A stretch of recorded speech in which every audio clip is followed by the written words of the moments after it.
হুট করে যদি আমাকে নিয়ে এখন গুম করে দেয় ইসকন, কি একটা আশ্চর্য কথা বলতেছে। স্বাধীন দেশ, এদেশের মধ্যে ইসকন আমাদের ভাই আলিফকে হত্যা করলে এদের কোনো শক্ত আওয়াজ দেখা যায় না। আমরা একেবারে হুঁশিয়ার করে দিতে চাই, ইসকন নামক এই সন্ত্রাসী সংগঠনকে নিষিদ্ধ করতেই হবে। এদেশে ইসকনের সন্ত্রাসীরা একজন আলেমকে গুম করে পায়ে হাতে বেঁধে তারপরে সীমান্তের কাছাকাছি নিয়ে ফেলে দিলে, কুড়িগ্রামে নিয়ে কিংবা পঞ্চগড়ে নিয়ে ফেলে দিলেও এদেশ গরম হয় না। আগামী দিনে বাংলাদেশের পরিস্থিতি কি হবে এগুলো একটু মুসলমান ইমানদার, যেহেতু এত দূর থেকে কষ্ট করে আসছি, না খায়া না লইয়া এত দূর থেকে গাড়িতে কইরা আসতাম, বিমান এরিয়া মিস করে আসছি, আপনাদেরকে একটু কিছু কথা বলে যায়। আপনারা 2024 সালের 5ই আগস্ট এর আগে বাংলাদেশে একচ্ছত্রভাবে ভারতীয় আধিপত্যবাদ দেখছেন। যেই সরকার ছিল আওয়ামী লীগের শেখ হাসিনা সরকার, এটা ছিল ভারতের গোলাম সেবাদাসী, ভারতের গোলামীর সরকার। এতদিন চলতো 5ই আগস্টের আগে ভারতের গোলামি, এখন নতুন করে শুরু হয়েছে আমেরিকার গোলামি। আপনারা কি এটা বুঝতে পারেন? আমি খুব সহজ ভাষায় শক্ত কথাগুলো বলে ফেলি, এতে কিছুই যায় আসে না, আল্লাহ মাফ করুক। কারণ এই উম্মতের সামনে আমাদেরকে অবশ্যই সঠিক সত্য কথাটা উপস্থাপন করতে হবে। এতদিন চলতো ভারতের গোলামি, এখন চলে আমেরিকার গোলামি। এজন্য আমি প্রায় প্রোগ্রামে বলে থাকি, গোলাম চেঞ্জ হয়েছে, মনিব চেঞ্জ হয়েছে, প্রভু চেঞ্জ হয়েছে, কিন্তু গোলামগুলো চেঞ্জ হয় নাই, একই রয়ে গেছে। বাংলাদেশের রাজনৈতিক দলগুলোর গোলামি চামচামি এখনো চলছে। মনিব চেঞ্জ হয়েছে, ভারত থেকে মনিব আমেরিকার দিকে গেছে, না জানি আল্লাহ, না জানে আল্লাহ ভালো জানে সামনে কোন দিকে চলে যায় প্রভু। রাশিয়া, এদেশের কোনো কোনো রাজনৈতিক দলের মনিব প্রভু হইল রাশিয়া, কোনোটার চীন, কোনোটার আমেরিকা, কোনোটার ভারত। নাউজুবিল্লাহ। এদেশের তথাকথিত দেশপ্রেমিক ধ্বজাধারী স্লোগানধারী রাজনৈতিক নেতারা, এরা আল্লাহর কোরআন অবমাননা হইলে প্রতিবাদ জানাইতে পারে না। এরা আল্লাহর কোরআনকে পায়ের নিচে রাইখে লাথি মারলে, নাউজুবিল্লাহ, আল্লাহর কোরআনকে চিরা লাথি দিয়া ফেসবুকে ভিডিও আপলোড দিলে এদের চেতনা জাগ্রত হয় না, এরা কোনো প্রতিবাদ জানাতে পারে না। এদেশে আল্লাহর রসুলকে নিয়ে কটূক্তি করলে এরা কোনো প্রতিবাদ জানাইতে পারে না। এদেশের মধ্যে ইসকন আমাদের ভাই আলিফকে হত্যা করলে এদের কোনো শক্ত আওয়াজ দেখা যায় না। ধরবার জন্য, মামলা করবার জন্য এদের কোনো প্রচেষ্টা দেখা যায় না। এদেশে ইসকনের সন্ত্রাসীরা একজন আলেমকে গুম করে পায়ে হাতে বেঁধে তারপরে সীমান্তের কাছাকাছি নিয়ে ফেলে দিলে, কুড়িগ্রামে নিয়ে কিংবা পঞ্চগড়ে নিয়ে ফেলে দিলেও এদেশ গরম হয় না, গ্রেফতার হয় না। কিন্তু আমাদের একজন ভাই ইসকনের বিরুদ্ধে, হিন্দুত্ববাদীদের বিরুদ্ধে আন্দোলনে একটা খাটের রাইফেল নিয়ে যাওয়ার কারণে আমাদের ভাইকে তুরাক থানায় গ্রেফতার করা হয়।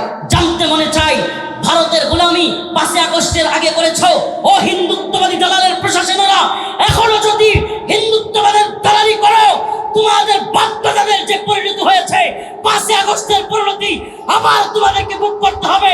বাংলার জমিনে হিন্দুত্ববাদীদের আগ্রাসন থাকতে দেওয়া হবে না ইনশাআল্লাহ। এদেশের জমিন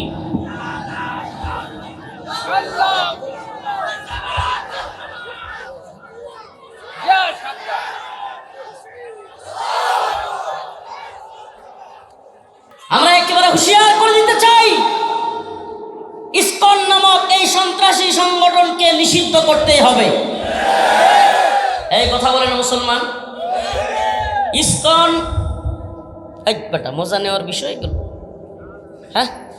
আমি কি মজা নেওয়ার জন্য আজ করতেছি? মুসলমানদের এত বড় সেন্সিটিভ ইস্যুতে আপনার চেতনা যদি হাসির চেতনা হয়, তাহলে আপনি ঘোড়ার ডিম কিছুই করতে পারবেন না।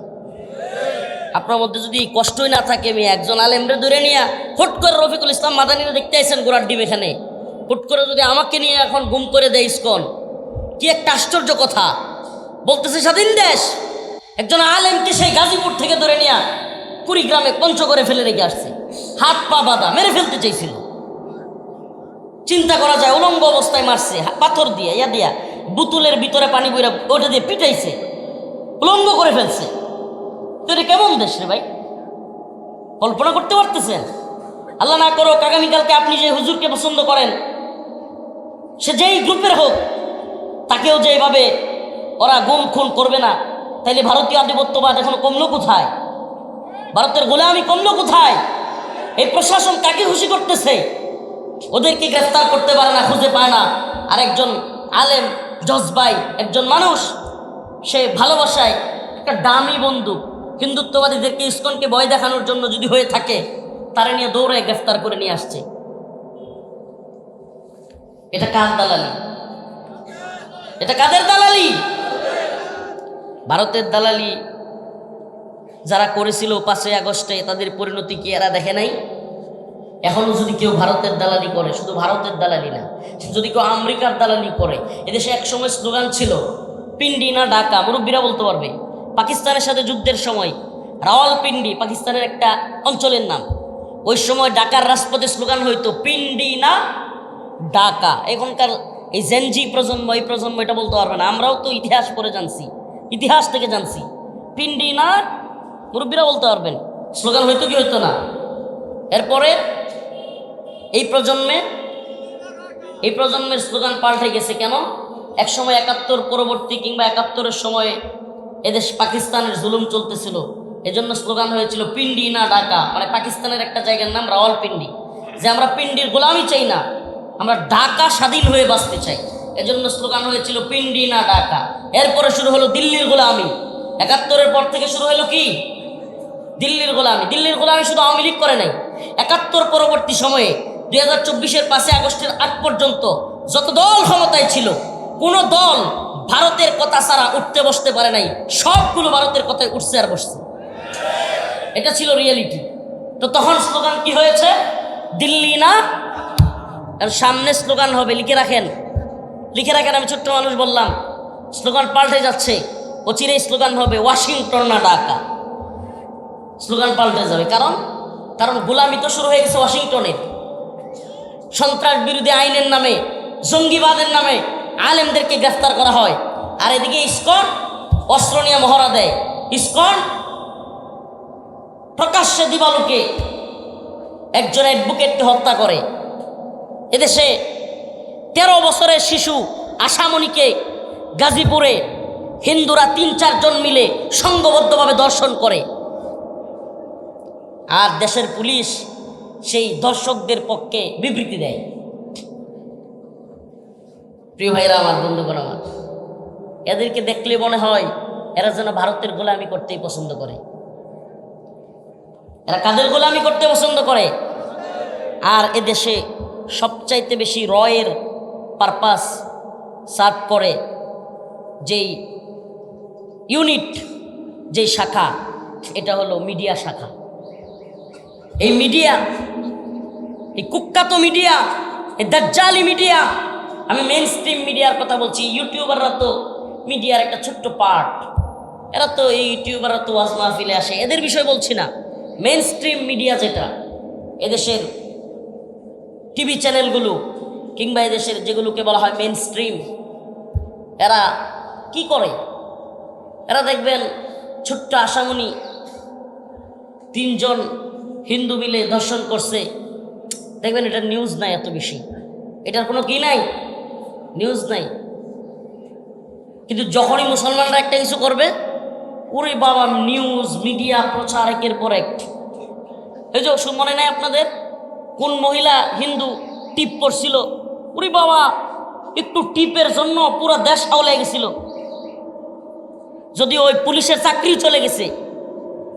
আমি জানি না আপনারা সব ভুলে যান কিনা, কয়জনের মনে আছে? হাত তোলেন তো। টিপকাণ্ডের কথা মনে আছে? হায় রে বাঙালি জাতি, 2 জন হাত তুলছে। আস্তাগফিরুল্লাহ ওয়া আতুবু ইলাইহি। এত অচেতন হলে চলে না। আমরা এত অচেতন বলে আর আমাদেরকে মারে। সচেতন থাকতে হবে, নাইলে প্রত্যেকটা আঘাতের পাল্টা আঘাত দিবেন কেমনে? বুঝলেন না? আমাদেরকে একটা আঘাত করলে ওদেরকে আমরা পাল্টা আঘাত করব। এটা আমার মুখের কথা নয়, এটা আল্লাহ বলছে, ইন্নাল্লাহা আশতারা মিনাল মুমিনিনা আনফুসাহুম ওয়া আমওয়ালাহুম বিআন্না লাহুমুল জান্নাহ ইউকাতিলুনা ফি সাবিলিল্লাহ ফায়াকতুলুনা ওয়া ইউকতালুন। তোমরা মারো এবং মরো, আগে মারো তারপরে মরো, খাইলে মরার কথা বলে নেই। আল্লাহ তাআলা খালি মায়ের খাওয়ার কথা বলে, মায়ের খাওয়া যেমন সুন্নত, মায়ের দেওয়াও সুন্নত। কাফের মুশরিকদের শুধু আঘাত খাওয়া যাবে? বলেন, আঘাত খাওয়া যাবে? শুধু আঘাত খাওয়া যাবে না, মায়ের খাইতে খালি চাই এই কথা আর বলবেন না। বুক পেতে দেব, উন্মুক্ত বুকে যত আঘাত করতে পারো। আমাদের ওই যে রংপুরের আবু সাইদের মতো বুক পাইতে দেব গুলি করতে না, আমরা এত বুক পাতবো না। যদি আমাদেরকে মারতে আসে হিন্দুত্ববাদী ভারত, পুলিশের ঢাকা মহানগর ডিএমপির কমিশনারের কথা আমার খুব ভালো লাগছে। আজকে দেখলাম মিডিয়াতে বলতেছে যে যদি পার্শ্ববর্তী কোনো দেশ আমাদের উপর হস্তক্ষেপ করে যুদ্ধ বেজে যাবে এবং আমরা সেই যুদ্ধের জন্য তৈরি আছি। কথাটা খুব ভালো লাগছে। জানি না, আল্লাহ মাফ করো, হালাল হারাম কিংবা হারামের মিশ্রণ থাকা এই অফিসাররা দেশের জন্য, ইসলামের জন্য, এই উম্মার জন্য, এই ভূমির জন্য কতটুকু লড়াই করবে। কিন্তু আমরা তো অচেতন হয়ে গেলে চলবে না। আপনারা তো সীমান্ত অঞ্চলের মানুষ, ভারতীয় সীমান্ত অঞ্চলের একটা এলাকা যশোর, আমরাও সীমান্ত অঞ্চলের মানুষ নেত্রকোনা। খুব সতর্ক থাকতে হবে মুসলমান।